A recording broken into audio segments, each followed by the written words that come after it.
BJP नगर सेविका योगिता सुनील कोहली ने पिछले दिनों बीएमसी में एक प्रस्ताव रखा था। जो प्रस्ताव यह था कि बीएमसी स्कूल के बच्चों को भागवत गीता का पाठ करवाना चाहिए, जिसको लेकर बीते दिनों कुछ लोगों ने इसका विरोध भी किया। और आज मलाड वार्ड क्रमांक 46 में योगिता सुनील कोहली, बीजेपी नेता सुनील कोहली ने एक भव्य कार्यक्रम का आयोजन किया, जहां पर सामूहिक भागवत गीता का पठन किया गया। साथ ही साथ भागवत गीता भेंट की गई, जहां पर प्रमुख अतिथि के रूप में बीजेपी आमदार नितेश राणे, खासदार गोपाल शेट्टी, अध्यक्ष मंगल प्रभात लोढ़ा, सुनील कोहली, योगिता सुनील कोहली समेत कई बीजेपी के दिग्गज नेता व कार्यकर्ता उपस्थित रहे। सर, भागवत गीता का पठणाची जी मागणी योगिता ताई कोहली नगरसेविकांनी ज्या आमच्या महापालिकेमध्ये केली, ती त्या मागणीला समर्थन देण्यासाठी मी राज्याचे मुख्यमंत्री उद्धवजी ठाकरेंना स्वतः पत्र लिहून त्या प्रस्तावाला तुम्ही लवकरात लवकर मान्यता द्या आणि तुम्ही हिंदू हृदय सम्राट बाळासाहेब ठाकरेंचे आपण सुपुत्र आहात हे पत्र लिहून त्यांना आठवण पण मी त्या निमित्ताने करून दिली। मला वाटतं ही मागणी अतिशय उपयुक्त आणि महत्त्वाची आहे। भविष्य म्हणजे भावी पिढीमध्ये भगवद्गीताचं पठण आणि त्याच्या माध्यमातून चांगले विचार घडण्यासाठी हे पठण होणं फार गरजेचं आहे। महापालिकेमध्ये शिवसेनेची सत्ता आहे आणि हिंदुत्वाच्या नावाने शिवसेनासारखा पक्ष मोठा झाला आहे, म्हणून लवकरात लवकर ते प्रस्तावाला ते मान्यता देतील अशी अपेक्षा आहे। पण नाही दिली तरी तर काही महिन्यानंतर महापालिकेमध्ये भाजपची सत्ता येणार आहे। आम्ही आमच्या महापौरांकडून ती मागणी पूर्ण करून घेऊ। सर, यूक्रेन से फ्लाइट आई है सर, मुंबई से क्या कहना चाहिए सरकार को कि और फ्लाइट भेजे यूक्रेन और लाने के लिए? भेजना चाहिए, क्योंकि हमारे पंतप्रधान मोदी जी के सहकार्य से आज वो फ्लाइट यूक्रेन से काफी लोगों को लेके मुंबई में आई है। इसी तरीके के और जो हमारे भारतीय वहाँ है उनको लेके आने का काम भी हमारी भारत सरकार कर रही है। क्या कहना चाहेंगे सर आज के इस कार्यक्रम के बारे में? नहीं, आज का एक कार्यक्रम सुनील कोहली जी और योगिता ताई कोहली हमारी जो नगर सेविका उन्होंने यहाँ पर आयोजित किया। लोकसभा में मैंने जो भगवत गीता पाठ्यक्रम में आना चाहिए इस प्रकार का प्रस्ताव रखा और उस प्रस्ताव को सारे देश के लोगों ने, सारे मीडिया के लोगों ने उठा लिया और उसको देखते हुए योगिता ताई कोहली ने मुंबई महानगर पालिका ने में इस प्रस्ताव को प्रस्ताव उन्होंने रखा। आने वाले दिनों में देखेंगे मुंबई महानगर पालिका में जो सत्ता में जो लोग हैं वो क्या करते हैं, लेकिन वो करे या ना करे हम जनता तक इस विषय को पहुंचाने का प्रयास करेंगे। हमारे आने वाली जो पीढ़ी है वो भगवत गीता सीखे और भगवत गीता के अनुसार अपना जीवन जिए और देश और समाज के बारे में सोचे। उसके पीछे की कल्पना यही है। जिस तरीके से कृष्ण भगवान ने सच का साथ दिया, वो मैंने कहा ना कि कृष्ण भगवान ने गीता में क्या है कि सत्य का साथ देने का और गलत है उसके साथ में लड़ने का, चाहे वो कोई भी हो, घर परिवार के लोग भी हो, समाज में हो, दुनिया के लोग हो, गलत का विरोध करने का, सही का साथ देना। और ये मैंने अपना पूरा जीवन इस प्रकार का जिया है, बचा हुआ जीवन भी इसी प्रकार का। 5 राज्यों में चुनाव हो रहे हैं, तो क्या भाजपा का 5 जगह में जहाँ चुनाव हो रहा है वहाँ भारतीय जनता पार्टी जीतेगी बहुमत से।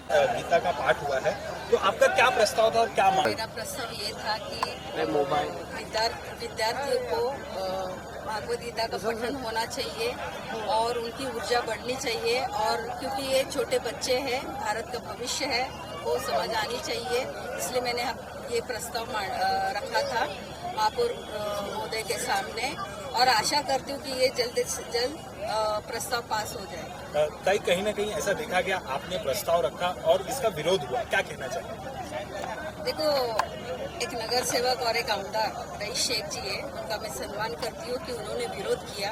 मैं उनको एक सवाल करना चाहूंगी कि विरोध करने से पहले भागवत गीता पढ़नी चाहिए और उसमें क्या लिखा है, धर्म का उल्लेख नहीं है बल्कि ये जीवन का सार है और जीवन कैसा जीना चाहिए ये उसमें लिखा है। ये पहला पढ़िए और फिर बाद में विरोध कीजिए। सर, यहाँ पे आज एक कार्यक्रम किया गया, गीता का पठन किया गया, क्या संदेश देना चाहते हैं?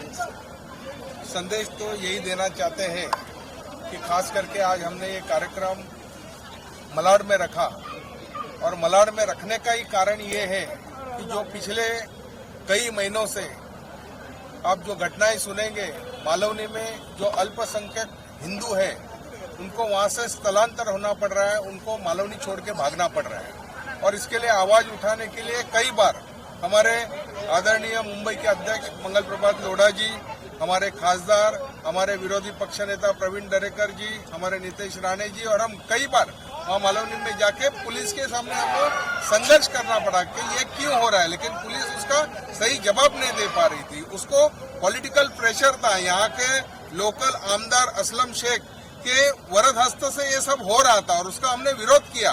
आप देखेंगे कि मालवनी में हमारे जब राम मंदिर निर्माण के बैनर लगते हो, बैनर फाड़े जाते हैं, इसके लिए हमने पूरे वहाँ के जो हिंदुओं को बिंदास रहने के लिए हमने एक संदेश दिया, धर्म रक्षा बंधन किया, वहाँ दिवाली में गए, होली में गए, कई प्रकार के कार्यक्रम में अभी हमने हल्दी कुमकुम कार्यक्रम किया और इसके जरिए एक दुग्ध शर्करा योग है और योगायोग से हमारे आदरणीय खासदार गोपाल शेट्टी जी ने लोकसभा में प्रस्ताव रखा और हमारी योगिता कोहली ने महानगर पालिका में रखा और इसका पूरा प्रतिशत पूरे देश भर में पहुंचा और सही माने में ये हमारे लिए दुर्भाग्य की बात है। क्या बहुसंख्य हिंदू होने के बाद भी 70 साल में हमारे एजुकेशन में जो भगवत गीता है उसको भले आप धर्म का नाम देंगे लेकिन उसमें धर्म की कोई बात नहीं रखी है।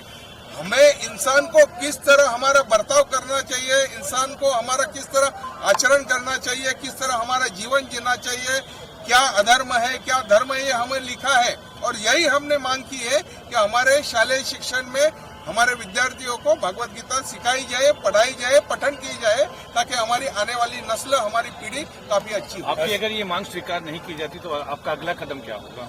देखिए, मांग स्वीकार नहीं करने का सवाल ही नहीं उठता है, क्योंकि आप अगर लोकसभा में हमारे आदरणीय खासदार गोपाल शेट्टी जी ने जो सवाल उठाया है उसके ऊपर हमारे एजुकेशन मानव संसाधन मंत्री है, उन्होंने जो जवाब दिया है, राज्य सरकार को इसका पूरा अधिकार है क्या शालेय शिक्षण में पूरा भगवत गीता और रामायण जैसे पाठ पढ़ाए जाए, क्योंकि आज तक हमारा दुर्भाग्य है, हमारे इतिहास में हमको यही पढ़ाया गया है, बाबर का बाप कौन, हुमायूं का बाप कौन, अकबर क्या, ये 800 साल पुराना हमें इतिहास पढ़ाया गया है। तो हमारे इसमें धर्म के आधार पे और हिंदू धर्म की आख्यायिका है कि इसमें सबको साथ लेके कैसे अच्छे कर्म करने चाहिए वो लिखा है और भगवत गीता का पठन होना ही चाहिए। और रही बात महानगर पालिका की, तो आने वाले समय में ये जो गद्दारी करके जो सरकार में बैठे हैं शिवसेना, वो उसको प्रस्ताव पास करे नहीं करे हमको फर्क नहीं पड़ने वाला है।